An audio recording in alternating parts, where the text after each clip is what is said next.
Good evening, dear guests and friends of the Goethe Institute London and the German Historical Institute in London. I'm very happy to officially welcome you to tonight's discussion, Confronting Histories of Violence and Populism. We first started talking about this discussion, I believe it was sometime summer last year.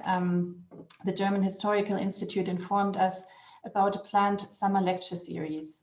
We, as the Goethe Institute, are currently placing a great focus on the post-colonial histories, together with leading institutions in the UK, but also across Europe. And we were immediately intrigued to set up this roundtable in collaboration with the German Historical Institute as the launch of their mentioned lecture series. The result of many discussions and conversations throughout the last months is this exciting panel, and we feel very, very honored to have these amazing speakers here tonight. And I would really like to take this moment to thank all of them and to thank the German Historical Institute for their collaboration. Before we launch into this evening's fascinating topic with our guests, I want to briefly encourage you to make use of the chat and the Q&A functions that Zoom enables. If you need support, please make yourself known in the chat and use the Q&A function to pose your question to tonight's speakers. In half an hour or so, we'll open the floor to these questions, and this is really what it's all about, to get you involved. You will have noticed already that we are supporting those deaf, deafened, and hard of hearing audience members this evening with the use of captions. If these are not necessary for you, you are able to turn them off by clicking on the CC button along the bottom of your screen. Without further ado, I would now like to introduce Samira Ahmed, who will moderate the discussion this evening. Samira is an award-winning journalist and broadcaster. She presents Front Row on BBC Radio 4, Newswatch on BBC One, and the Intelligence Squared podcast, How I Found My Voice. She won the British Broadcasting Press Guild Audio Presenter of the Year Award in 2020. And Samira's acclaimed BBC 4 series, Art of the Persia, was the first major documentary series to be filmed in Iran for 40 years. There's a lot more to mention. She was also the BBC News correspondent, a reporter on Newsnight, a news anchor for the World Service TV and the Deutsche Welle TV in Berlin, and covered the O.J. Simpson case with the BBC LA correspondent. With her wealth of knowledge on Germany, but also more specifically on the pressing issues we're addressing tonight, Samira is the most valuable moderator we could imagine. So thank you, Samira, and I will now hand over to you. Enjoy the discussion. Katrine, thank you so much. That was a very, very generous introduction. Welcome to everybody and welcome to the Goethe Institute London online and a discussion on confronting histories of violence and populism. Who knew that historians and our museums and our heritage institutions would find themselves in the front line of a culture war? A definition is needed, though I know all our panelists tonight would say there are many different ways of defining populism in different contexts, but I've tried to give us a couple. The Cambridge Dictionary defines populism as political ideas and activities that are intended to get the support of ordinary people by giving them what they want. The British historian Michael Burley, in his very recent book, Populism Before and Since the Pandemic, which is terrific, by the way, has defined populism as the identification of the people as an organic and uniquely virtuous whole, ignored or malignly divided by corrupt and oligarchic elites. I think the idea of ordinary people and elites is absolutely one that is central to thinking about populism. I'm going to give a brief summary of what I think the background is to this debate before introducing our panel. What we've seen in both Germany and the UK and in many other nations, notably the US, is the rise of political movements focused on new ideas of patriotism and concerns about issues such as immigration or EU membership. Some, like UKIP, were mainstream. Others, such as Alternative für Deutschland and especially Pegida and the English Defence League, are more controversial. Out of this has emerged political tension over contested history, to some extent given a new impetus by the global Black Lives Matter protests sparked after the murder of George Floyd. How we view issues such as our nation's role in slavery, in colonialism, and their legacy in the modern day. This is all very much being debated right now. In Germany, just a few days ago, the Foreign Ministry confirmed that the country would be returning all its Benin Bronzes to Nigeria. They'd been looted, of course, at the end of the 19th century by British troops. But other issues have emerged over development, for example, of the Humboldt Forum in Berlin. The alleged erasure of East Germany is a particularly interesting part of Germany's story and how it's dealt with history, not just the Holocaust, but more recently. In the UK, government ministers have in recent months called for museums and cultural institutions to present positive history, accusing town hall militants and woke worthies of pulling down statues. In fact, only one statue, of course, has actually been pulled down and people have been charged with criminal damage. And ministers accused these workworthies of an attempt to impose a single, often negative narrative of Britain's history. And yet, only a few weeks ago, the government publicly apologised in the UK for how, as the result of a historical investigation, it emerged the governments of the past had treated the graves and failed to memorialise Black and Asian soldiers who died fighting for Britain in the First World War.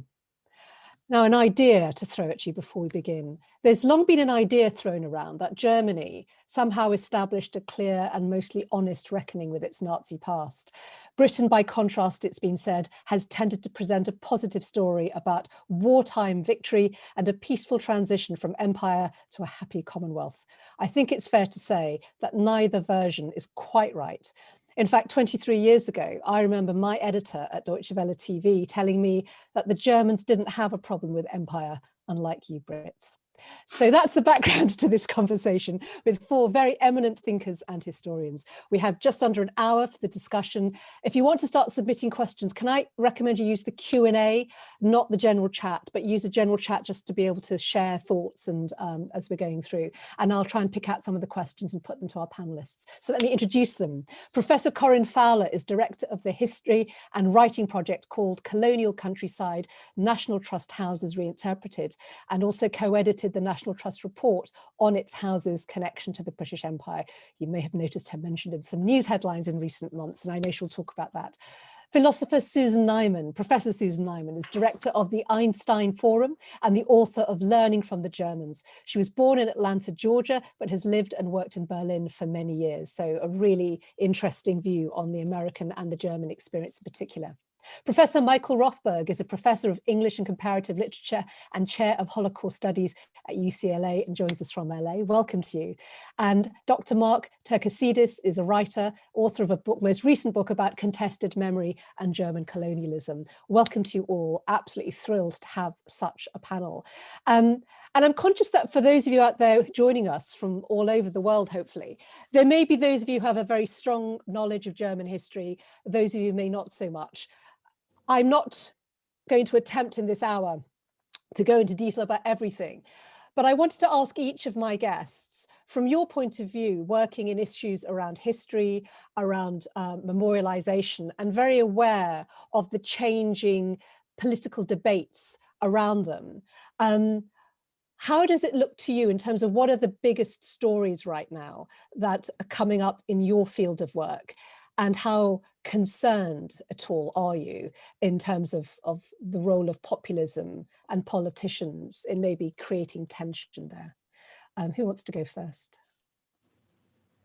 Coryn, why don't you go for it? Okay, well, I mean, you mentioned the toppling of Colston's statue, and you rightly said, of course, there's only one statue being toppled, because you would imagine from the government response that we're having statues pulled down all over the country. But I think that many historians have said there's never been such an amazing moment for public history where people really, really care about how our colonial past is represented. Michael, can I ask you next? Because it felt that in America, in many ways, kicked off this international sense of thinking, and that what was happening to civil rights statues, for example, has been really interesting to watch over the last couple of years. Yeah, I mean, I think it's certainly an exciting moment, and there's a lot going on, and I think there's a lot that's contradictory going on. I mean, I think We have, as you mentioned in your introduction, Samira, the recent decision by Germany to send back the Benin Bronzes. There's a really big and important shift going on, I think, in how various countries are dealing with colonial heritage, how various societies are confronting structural racism and white supremacy. And so there, on the one hand, very positive developments going on the other hand, and you've looked at from the United States, we have, a continuation of police violence. The very day that the murderer of George Floyd was convicted, we had another murder of a teenage girl, right, by the police. So it's what I see as very contradictory developments. On the one hand, greater visibility for some of these, for the legacies of racism and colonialism. On the other hand, it's very clear that the problems are persistent and are still very much with us. So will we be able to go beyond symbolically addressing these histories and really get at some of the structural continuities that continue to exist? Is, I think, for me, a key question. Who wants to go next? Mark, would you like to go next? I mean, I just want to back the point Michael already mentioned, that the developments are quite contradictory right now. So if it concerns Germany, you have on the one side a broadening discussion about racism, not only with Black Lives Matters, but or the big rallies after Black Lives Matters, but with an undertow before that it was possible to address racism in the Federal Republic directly. And you have a broadening discussion about the German past, which concerns colonialism. And one can actually say that Germany has learned something from the working of the past, Vergangenheitsbewältigung, in a way, because the establishment of colonialism as a pillar of memorization in Germany went quite fast, and then the discussion about restitution took a very went very fast too, when the conference of the cultural minister decided that restitution is possible in the Federal Republic. That is the one side. The other side is that we have a rising tide of populism, but I'm not actually very much afraid of that. I mean, if you see, if you have a look at the politics in the Federal Republic, one can say that the Christian Democratic Union always integrated the right fringe in Germany by actually saying something racist. It's easy as that. In those days, the minister president of Bavaria, Edmund Stoiber, actually said that the double citizenship will bring a greater security risk to Germany than the Red Army fraction. So that is what the minister president of Bavaria actually said, to integrate the right fringe. And that is not longer the case with Angela Merkel. She has given up on that kind of policy, and so these right-wing fringe became a party. Actually, the so-called Alternative for Germany, AfD. But if you look at the situation, that Germany had the biggest so-called refugee crisis in its history in 2015, and if you look that there was a racist, an Islamist attack in the very center of Berlin, and so on, then I mean 10 to 15% voters for Alternative for Germany. That is not something I am really afraid of. They are more visible than before. But I don't know if that is something I should be afraid of, or something I should be in a way. I think it is a good thing, because it is not longer Staatsräson. You've brought up so many great ideas, and I'm going to bring in Susan. And the one thing that Mark mentioned, which might need a little more explanation, is this concept of Vergangenheitsbewältigung, working off the past. And Mark said that because of Germany's experience with having had to do so much reckoning with dealing with its Nazi past, that actually when it came to starting to talk about things like the Benin Bronzes, in a way, they've moved relatively fast. I think that's a good summary of that point. But Susan, what would you like to observe on what you've noticed. Sure, well, lots of things. First of all, by the way, for German speakers, I don't use the term Vergangenheitsbewältigung. That's an older term. It means conquering the past, and it rather suggests that you can do something with your shameful past history and be done with it. I use the term Vergangenheitsaufarbeitung, which means working through the past. Well, Mark used Bewältigung. I mean, lots of people do. It's not an attack on Mark. It's like lots of people use the word Jim Crow in America, which I think is a terrible euphemism, but we're not talking about America tonight. Look, I am one of the people who has strongly argued for the thesis that you mentioned in the beginning, that Germany has done a better job in dealing with its national crimes than any other country in the world. That doesn't mean that it's done a good job. That doesn't mean that it's over.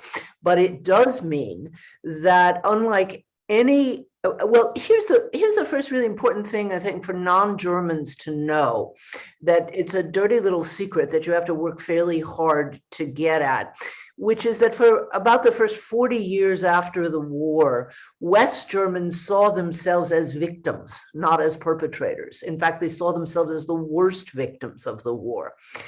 And when I was working on my book, Learning from the Germans, I realized this is actually a very natural process, that people would like to see their people as heroes. If they can't do that, they see themselves as victims. Germany is the first country ever to make the further step and say, yes, we suffered, but other people suffered more, and it was our fault. And that's a major step, even though they didn't do it willingly. I mean, that has to be emphasized. They didn't do it willingly. They didn't do it quickly. And this is another point, if we have a chance to talk about reunification, West Germany did a worse job of it than East Germany, which is not very well known. So I think Mark is absolutely right that given that they had a certain amount of practice in facing national shame in a way that other countries are simply not used to, there was a space, there was a field of discussion, so that when people, particularly people of color in Germany, began to say, look, it's not just what you did to the Jews, even if German colonial history was later and they got into the colonial game, if you want to call it that, too late to have as many colonies as Britain or France, there's still a significant colonial history that we haven't dealt with. And that has been discussed. It was discussed before Black Lives Matter. I was really pleased to see, since I've argued in other contexts, that the US has things to learn from the Germans, that the Black Lives Matter demonstrations really ramped up the discussion of colonialism. And I would say it's a major topic, that has to be faced, and the German government has realized that. And the Benin Bronzes is only one sign of that. But I happen to have a meeting with the director of the Humboldt Forum and some of his staff this morning for a project that we're working on together. And, it's all they care about, basically, is trying to come up with an adequate response to the fact that well, I can tell the story of the Humboldt Forum maybe later. Maybe I'll just stop there if people are interested.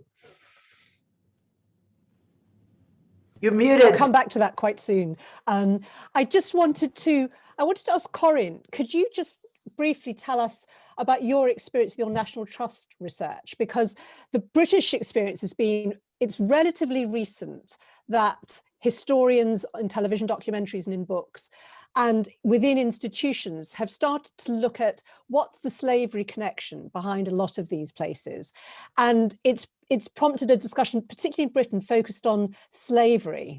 And can you tell us, what was your research? What was the hostility you met, and where things are now? Yes, so I worked with the National Trust on a report which highlights that about a third of their properties that we know about have connections to empire, either the East India Company or to slavery. And that report was released in September 2020. And then I had what you might call the opposite of the ivory tower experience of an academic, because all hell broke loose. And there were government ministers making speeches in Parliament and saying that because Churchill was included on the report, that we were denigrating the memory of Churchill and so on. There were 2 parliamentary debates about the future of the National Trust and the National Trust report.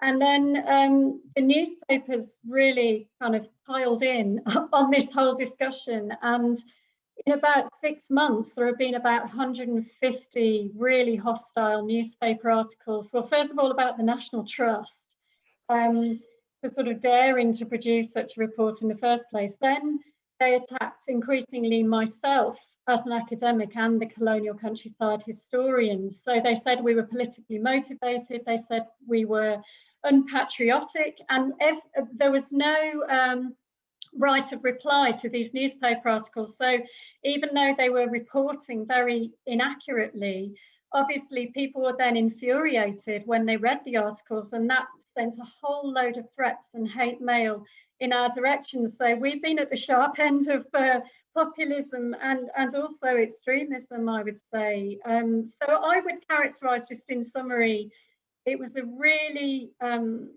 concerted attempt at quite a high level to intimidate us, to silence us, to present us as enemies, as unpatriotic and so on. And I think that it was really quite hard to stand our ground and insist on talking about the facts and the right to speak about evidence-based research. So it was very difficult, and I think that women academics are particular targets of this, and people of colour still worse. Thank you for that summary. And I should say, for those who don't know, the National Trust is a charity that it was gifted a lot of stately homes, particularly after the Second World War, when aristocratic families couldn't afford to keep them. So it has, I think, is it 2 million members? It's one of the largest membership organisations. And the profile is 5.6 million. How many? 5.6 million. 5.6 million. And so typically people buy membership and they go and visit these homes, and you have a day out and you can have a cream tea in the cafe and you can walk around the grounds. And the mention of Churchill is that his home, is it Chartwell, which he was gifted by the nation, in Coryn's research, they found there was connections to the original construction and ownership of the house that went back to slavery, and somehow this was deemed to be disrespectful. So what Coryn's done is given a sense of how in Britain, certainly in the last year or so in particular, there's been definite attempts to create real anger around the idea of questioning the pasts of some of these institutions, where of course all it is adding stuff we didn't know. So I don't know how far that's unique. Michael, in the States, I've got a sense that it's very much done on a political platform. The news media don't seem to be getting involved in the same way in stirring up this culture war, or do you think they are? Oh, sorry, you're muted. Yeah, sorry.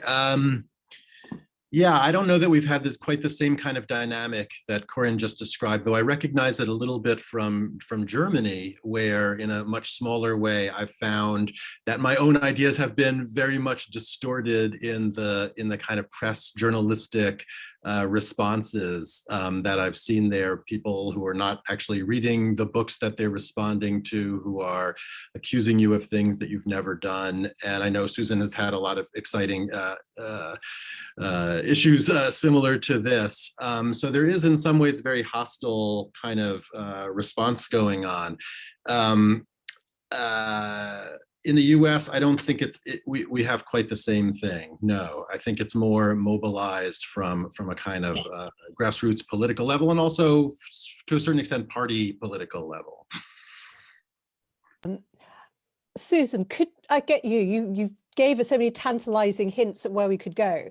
You said specifically that you thought East Germany had done a better job of unification than West Germany. No, not a better job of unification, a better job of facing Nazi crimes. Ah, right. Sorry, I misheard then. Could we talk about East Germany? Because I'd like to discuss both elements, and obviously all the panelists are welcome. When I was working in Berlin, it was for no, it was 8 years after unification. And you had this real sense of, nostalgia, this sense with some East Germans that their past was being ignored or obliterated. And given that that's only 40 years ago, it adds an extra layer to our discussion, doesn't it, about how Germany has dealt with its history. So what are your observations about East Germany's experience after the war, and then more recently, how a united Germany has dealt with its own history? Well, first of all, ostalgie, which is playing on nostalgie, is a snarky term invented by the West to, put down any, any East German missing various features of East Germany. And there's all kinds of very interesting research that the longer we go from reunification, which is 30 years ago, the more former East Germans regret that they didn't fight harder to keep features of their system. But that's a separate issue from the one that interests me the most. I'm trying to figure out how to say this really quickly. So there's a myth among a number of professional historians and people who work in memory studies in Germany that working off the past really didn't begin until reunification. And this is not only false, it really is an affront to the efforts, first of all, in the West, of thousands and thousands of grassroots activists, from churches to artists to intellectuals, who pushed very hard against the prevailing complete lack of desire in West Germany to talk about the Nazis at all. They really wanted to close the books. And it was, the concerted efforts of many people in the West who forced a change towards the end of the 80s before reunification. But secondly, it's an affront, an attempt to wipe out what the East Germans did and to create a very different narrative. And the narrative that you get today is a West German narrative, which is that what the Nazis did wrong was that they put Jews in concentration camps and murdered them. The story in the East was quite different. First of all, it did not prioritize victims of the Holocaust. It also talked about the 14 million Slavic civilians who were killed in the colonial drive to take over the East.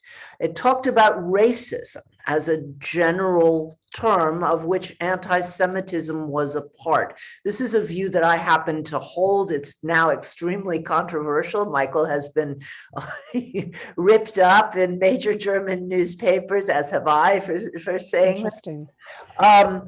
And, what we forget, what the East Germans very clearly knew, is that the first victims of the Nazis were communists.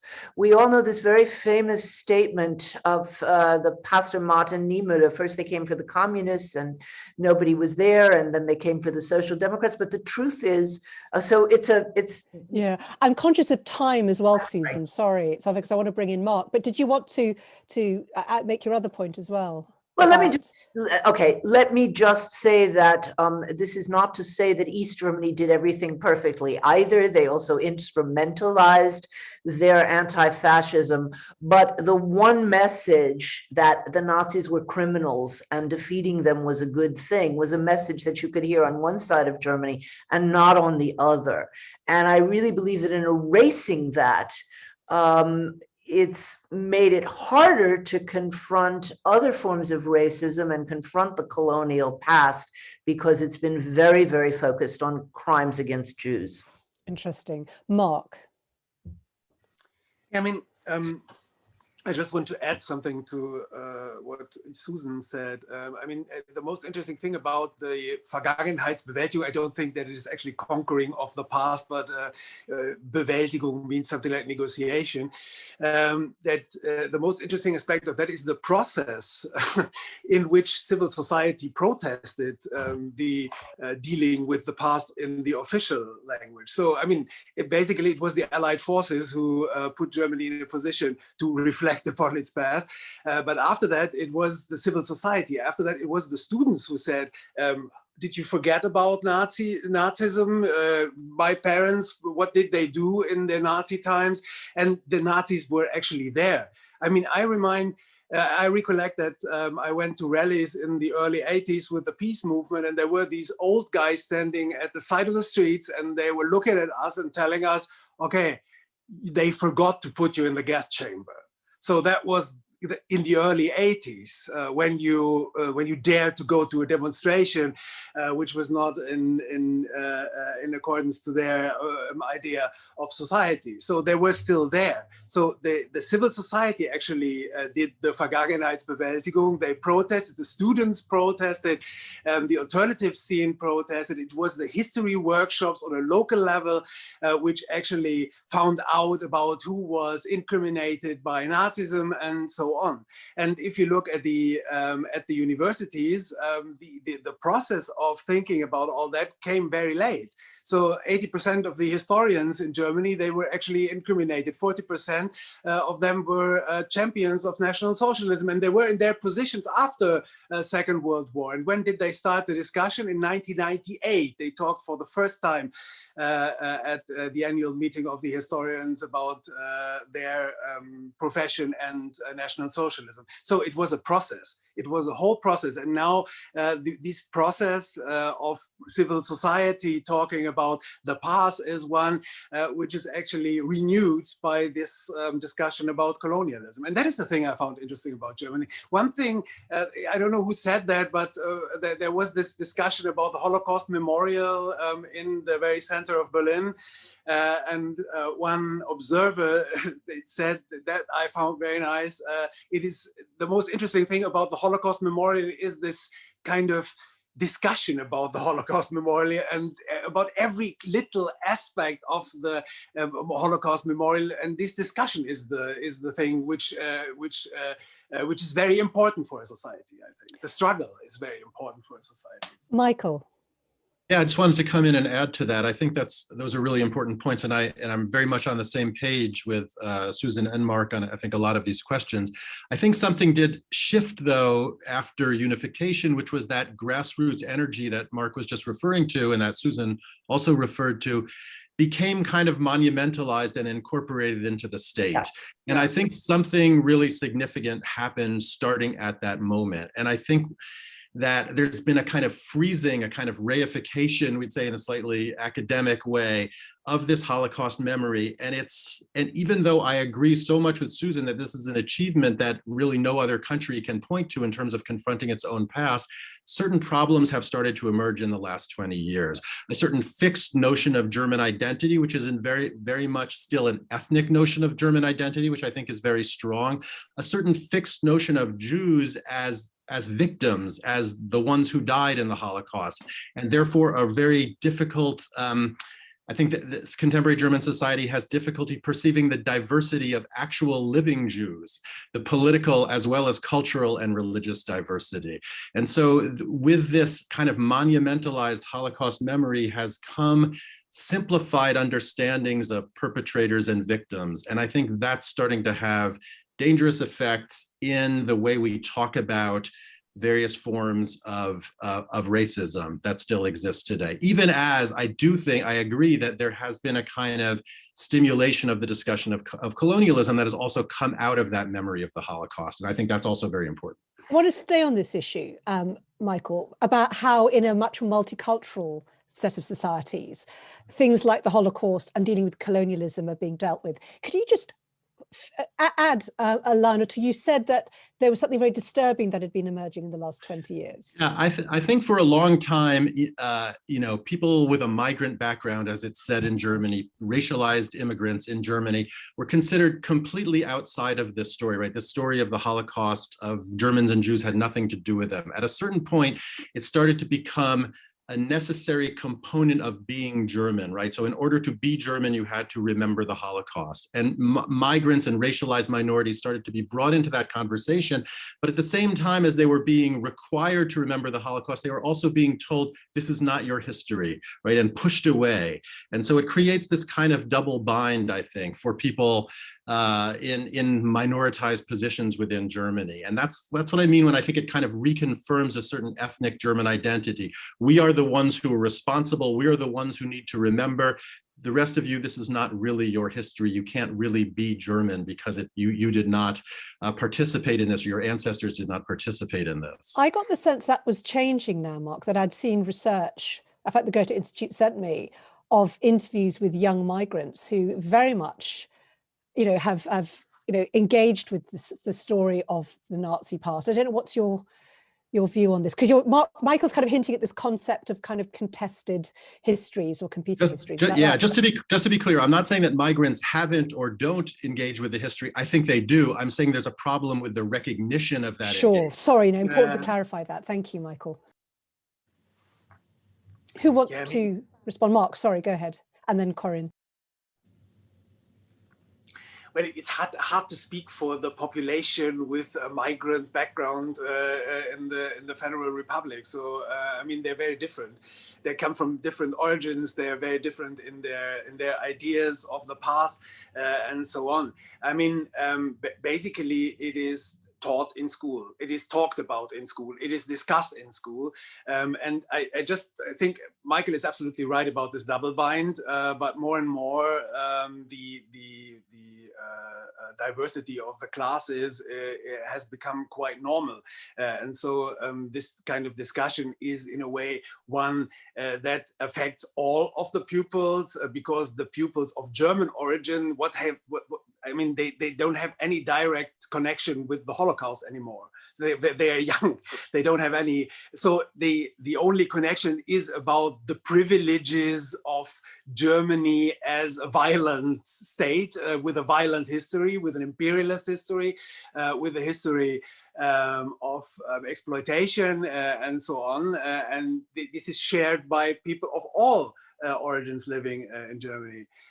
Second point is that, I mean, if we broaden the picture and take into consideration the diversity of the pupils in Germany, let's take the pupils, let's stay with the pupils, then there are a lot of other conflicts worth discussing. So isn't it worth discussing if you have a big population of Turkish origin, isn't it worth discussing the genocide of the Armenians and so on? So there is the whole picture of history has to become multi-perspective to get a different picture of the diversity of the origins of the pupils. Thank you. I should say, in passing on to Coryn, that of course President Biden has recognized the Armenian genocide. It's so interesting how these moments also Germany, can be so. Yes, but I think for the US, I mean, I don't think the British government has yet. It's really interesting how these moments really matter. Coryn, your thoughts, and then Susan. Yes, I was just going to add that, why so much of the discussion about British colonialism is so close to the bone is that the legacy of colonialism is not just about the built heritage your country has, is your infrastructure, your railways and your ports and all that. It's also to do with the way we think. And it's also to do with the way that we represent the past. Whose story do we include in our version of Britain's past? And there is, of course, because of this, a connection, a sort of umbilical connection between colonialism and the racist ways of thinking. And I think many thinkers and historians have sort of brought that out. But I think when it comes to education, it's interesting to think about what's happening in German schools, because I know that I'm not the only one who went through the whole British education system until university without ever once learning about what the empire was. Which seems incredible, doesn't it, considering it represents 400 years of our most formative history. But also without a long view on immigration, believing the Windrush myth, even the idea that the Windrush, the arrival of the Empire Windrush was the inaugural moment of Black Britishness. I didn't know anything about, African Romans, African Tudors, Indian princes who visited Britain, Indian sailors, Lascars, black gardeners, black servants, black abolitionists, and, as Samira's mentioned earlier, Commonwealth soldiers who fought as part of World War I, World War II, the one bit of history we do go over and over again, even though that is a relatively short period in history compared to the 4 centuries of colonial activity. Susan, what are your thoughts? We're focused particularly on the impact of multicultural modern identity and this debate around history and populism. Look,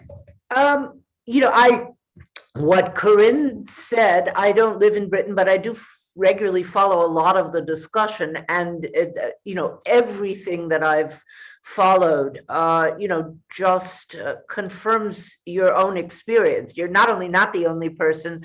The Guardian did a poll a year ago, and only 19% of British citizens said they saw anything to be ashamed of or apologize for in the history of empire, which is pretty incredible, okay?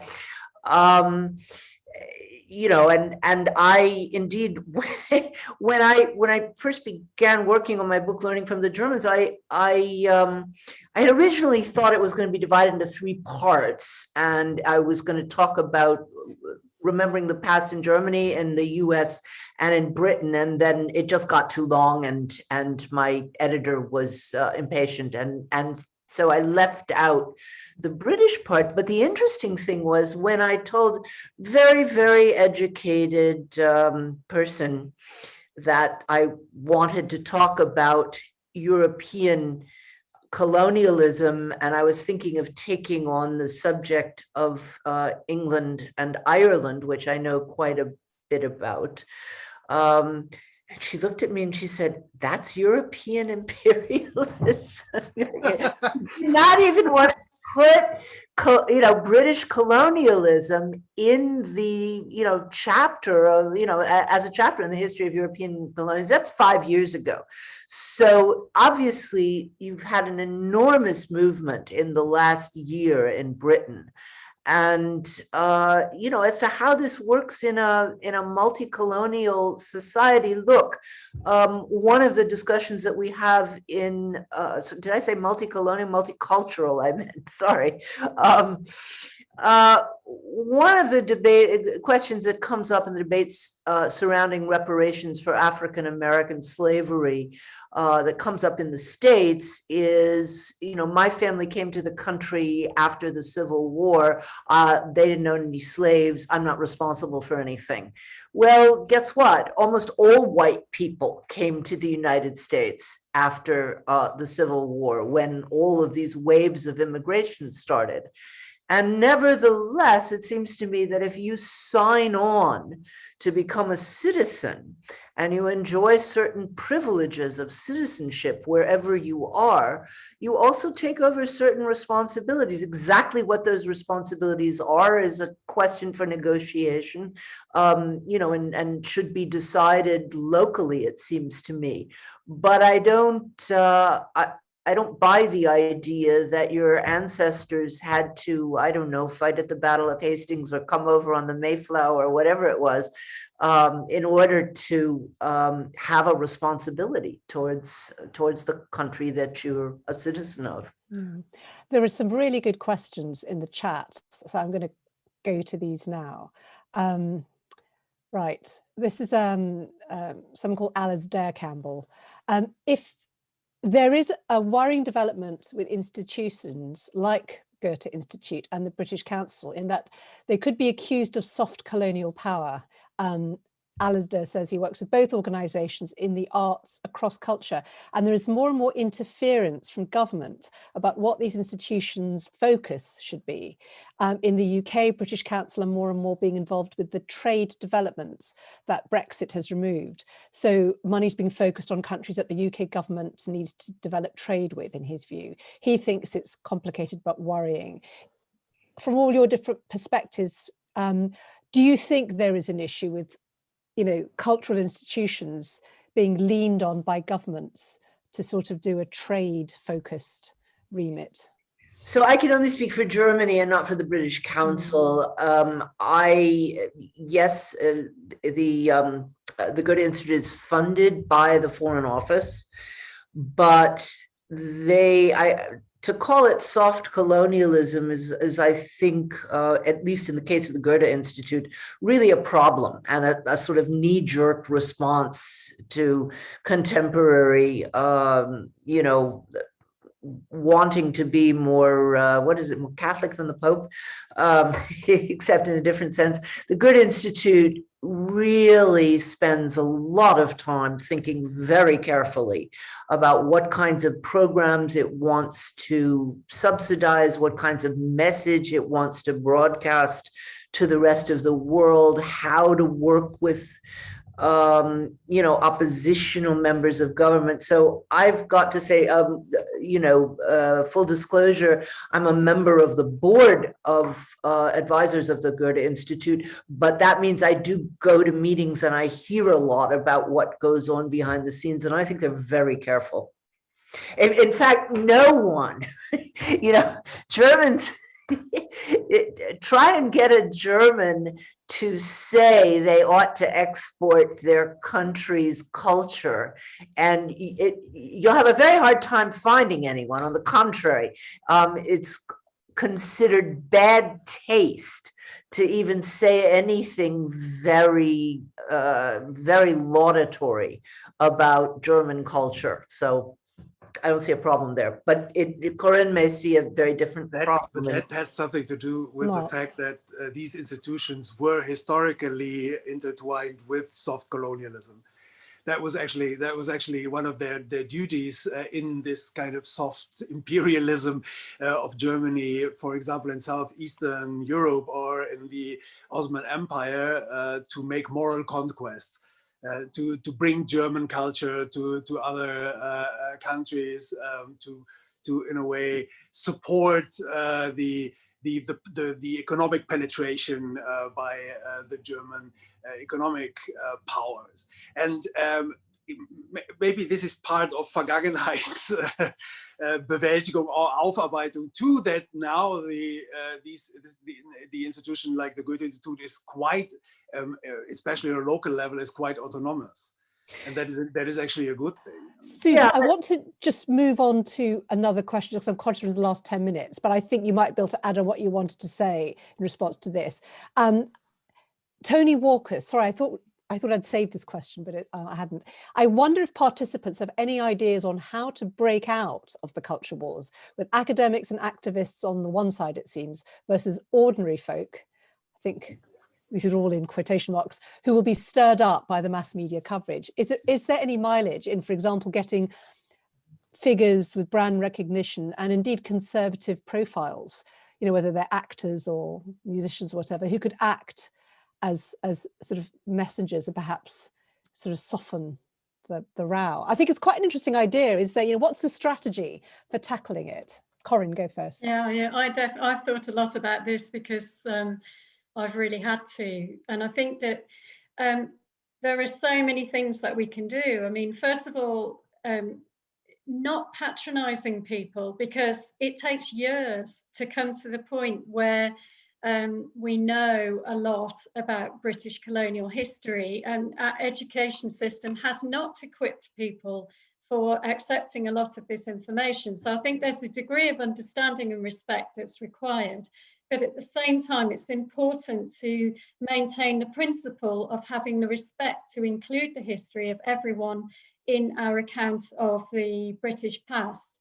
But I do think that there are certain phenomena that can be addressed through genuine engagement with, for example, this idea that either you speak about working class oppression in the factories and so on, or you talk about colonial history, and this either orism is really unhelpful. But actually, because the history of things like rural poverty, enclosure, the production of copper and so on is so intertwined with the history of empire, you can do both. So I think that that's one way forward, which is potentially really good. I think the other the other way is to understand what's at stake for people in shifting their worldview. It takes an enormous amount of effort. So I think some compassion and less judgment, and also a sort of calm and respectful, involvement with people to sort of produce more knowledge, and to persuade people that more knowledge is actually better than less knowledge, and that by contributing to our collective understanding of the past, we're not taking something away, we are also adding it. But I think it's important to recognise that civic pride is important to people, and that we do also need inspirational stories, even if it's about Haitians who resisted the French army and the British army, or women who struggled against suffrage, or people who helped end child labour in the past, and so on. But at the same time, balance this with a clear line, because I think you cannot be timid in this environment. You have to unequivocally and clearly state that you can't take a neutral position on racism, you can't take a neutral position on Britain's position, colonial history. You can't just ignore it because it's so formative. So I think you have to make the case, but do it respectfully, and do that across generations, across political divides, and also across cultures. Michael, I'll come to you next on this, and then Susan, sorry. Yeah, I mean, I really like what Coryn just said, and I agree with a lot of it. What she described as this either-or perspective is what I call in my work the logic of the zero-sum game, right? That if we're remembering the Holocaust, that means we can't be remembering slavery or colonialism. And my own work has been about uncovering, and I think this speaks to the inspiration idea too, kind of unexpected solidarities across histories, and trying to open up people to more complex and nuanced understandings of the past and of the present, and the way that these different histories in fact intersect with each other and create kind of dynamics in which we get more understanding, more memory, more histories brought into the picture, what I call multidirectionality, instead of being locked into these fixed identity positions, into this either or zero-sum logic. But it's obviously a complicated thing to do in the public sphere, but I think this is one of the things we need to keep on trying to improve our ability to speak in clear and nuanced ways about these issues. Susan. I actually don't think it's quite as complicated as Michael suggests. I liked very much what Coryn said. She used the word inspiration. I used the word heroes. People really do need heroes. That is, what we're seeking is a nuanced understanding of our nation's histories. And I think so, as we're considering which statues or which memorials to take down, I think it's at least as important to think, about who we're going to remember, which people had lives which embodied the values that we want our communities to share. And just to, say one thing to what Mark said before about soft colonialism, look, we don't have time to go into all the details, but the simple fact that a country is proud of aspects of its culture and would like to showcase them doesn't strike me as colonialism at all. It strikes me as, there's a wonderful line from, but I won't be able to quote it exactly. There's no reason not to be proud of cultural achievements, also of moments in which, and they exist in every nation, in which people have stood up in solidarity for justice with other people. And so I get a little nervous when academics begin to go into overdrive. When I first, well, let's just say I think that's alienating. I completely agree with Coryn that we have to tell the truth, and that the truths have not been told, but there's another side to these histories that also need to be uncovered, and there's nothing wrong with lifting them up. Mark. Yeah, well, okay, it's hard to discuss that in detail now. I don't think I'm going into overdrive when I accuse the German cultural institution of the past, especially in Imperial Germany, of being involved in soft imperialism. I'm not the only one doing that in historical terms. But let's skip that because I wanted to go to this question: what's about to do?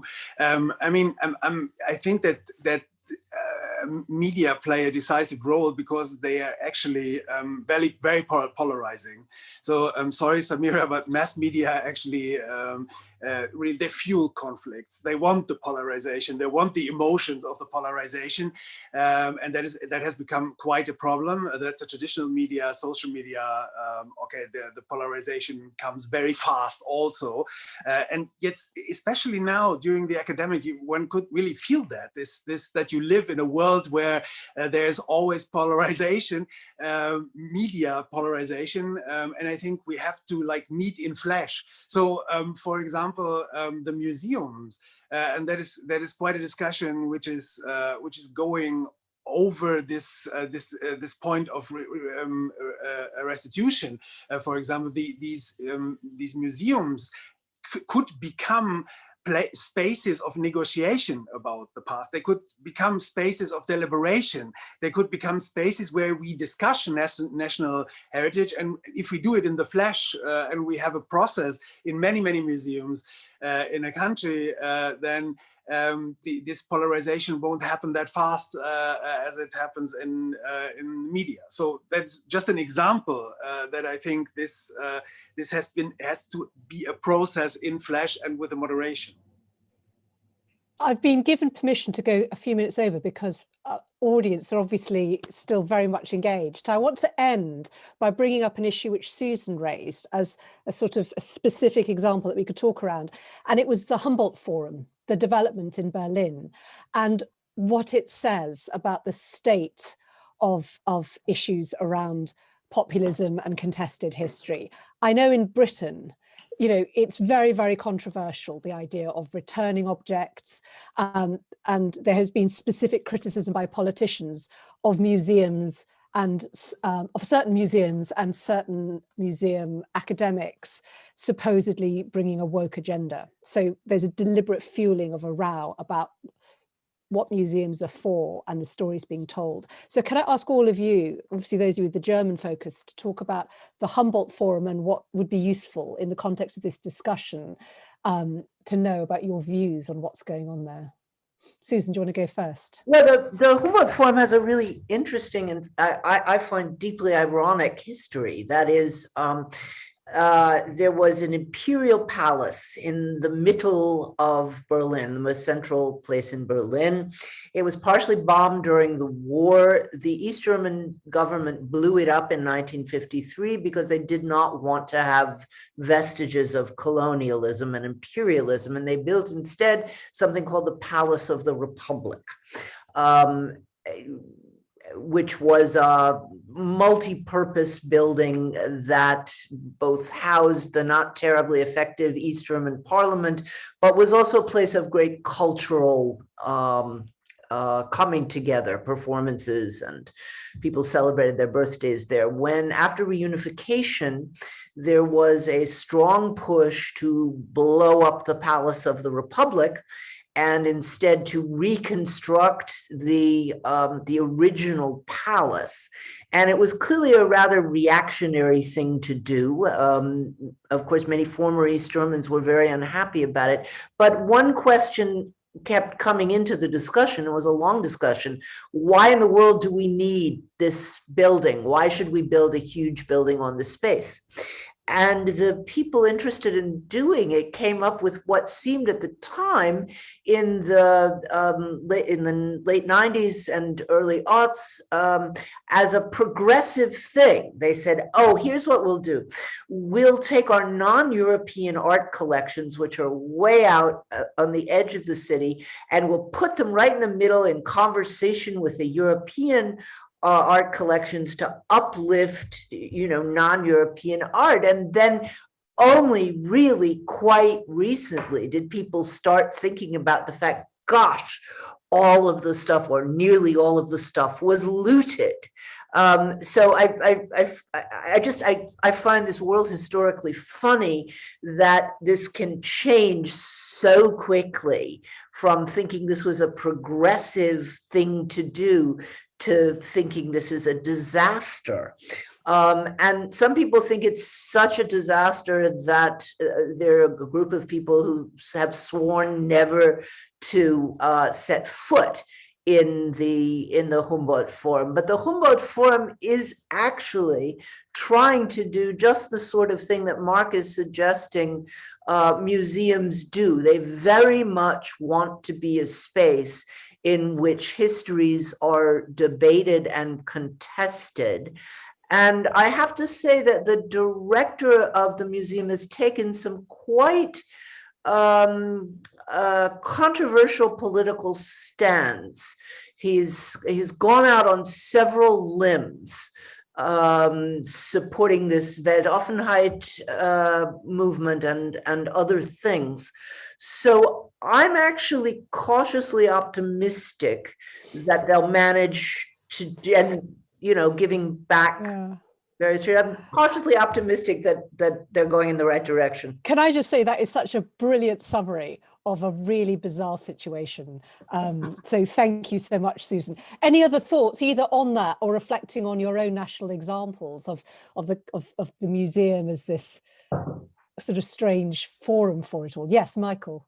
Just one thought that's occurred to me recently about the Benin Bronzes and all the discussions about those is that, right, so here are these incredibly valuable sacred works that have been looted by the British, and yet they're globally dispersed. And it's that global dispersion which really strikes me. So they're in Germany, they're in the US, they're at UCLA, in fact, right out on my very campus. And that, for me, that's a real indication of how we are all implicated in a kind of global colonial system or imperial system, whether or not we are directly responsible or guilty for the actual looting. We are beneficiaries of that looting in a certain sense, and therefore we are implicated in that history. And so it seems to me the Benin Bronzes are a really good way of getting at this kind of dispersed form of historical responsibility that so many of us have for the histories of imperialism that continue to echo in the present. Brilliant observation. Of course, it all comes back to trade, doesn't it? Coryn, and then final word to Mark. Yeah, I just wanted to just add that I think it is a worrying time for museums, in particular in the heritage sector, because the arm's length principle, the idea that a government shouldn't interfere directly, is being violated and pushed out and threatened. And the Museum Studies Association has done exactly what it should have done, which is to make a collective stand with all museum professionals standing together. And I think that this is the only way to push back and say, look, this is not okay. And I do think, though, that upholding nostalgic views of history is very dangerous, because what is happening is that people are being united against a perceived common enemy, and you create these hate figures. I mean, as I've mentioned, I'm just one of many people who've been at the sharp end of that, and these thin-skinned attitudes to history are very easily manipulated for political gain. So I do think we have to be vigilant, and I think we can't afford to be complacent at all. And I, as an academic, am very committed to stepping into that arena, as I think many other academics are, and to support in whatever way we can through the production of knowledge and the assessment of knowledge, and the focus on evidence-based research to assist in that conversation nationally. Thank you, Coryn. I should say members of the audience as well have been saying to pass on their shock and their sympathy for what you've had to go through. So thank you. Mark. I was just thinking about this kind of intriguing thought of Michael, that the dispersed character of the Benin Bronzes show this kind of implicated character of the West in general. I mean, I'm doing a piece right now on the Prussian expedition to East Asia in the 19th century, very early expedition to Japan, China, and Thailand. And the most interesting thing about that was that you can see how these Western nations were actually had a great deal of solidarity in their drive to imperialism. So they were backing each other when it came to contracts and so on. So, and that is a very interesting project to make it to take the Benin Bronzes to show this kind of world of solidarity in imperialism as a historical fact. So it's a good thing to cooperate internationally in this, collaborate internationally in this. Do you know one lovely thing that came out of the whole story of the Benin Bronzes is that Aberdeen University said they were giving back one, which they'd only acquired, I think, relatively recently, you know, sort of in the 1960s or something. But I think the Church of England also said they were going to give back two. And then it turned out they weren't real Benin Bronzes. They were like replicas they'd been given as a gift. But they were going to give them back if Nigeria wanted them, which I thought was quite sweet. What can I say? What a panel. And I know there's been so much really thoughtful comment as well as questions submitted in the Q&A. In the time we've had and with the kind of depth of answers that we've been privileged to get, I think you can understand why we didn't necessarily run through every question. But I think we covered all the kind of key issues that I was really hoping we would get round to. It's an exciting time. It's potentially an optimistic time as well as potentially a very difficult time. I hesitate to say dangerous, but I think as Coryn in particular has said, it's a time to be vigilant as well and to watch what's happening and to think about why it's happening too. But I've been thrilled that the Goethe Institute has decided to organise this event. Thank you so much, the Goethe Institute, to all my brilliant panellists and to all the audience. And I hope that we'll be able to meet again and discuss new things and hopefully meet in person one day. Although we wouldn't have had, you know, we had Los Angeles, we had Berlin, we had the UK, we had everything on this call. So that's quite something. Thank you again and good evening.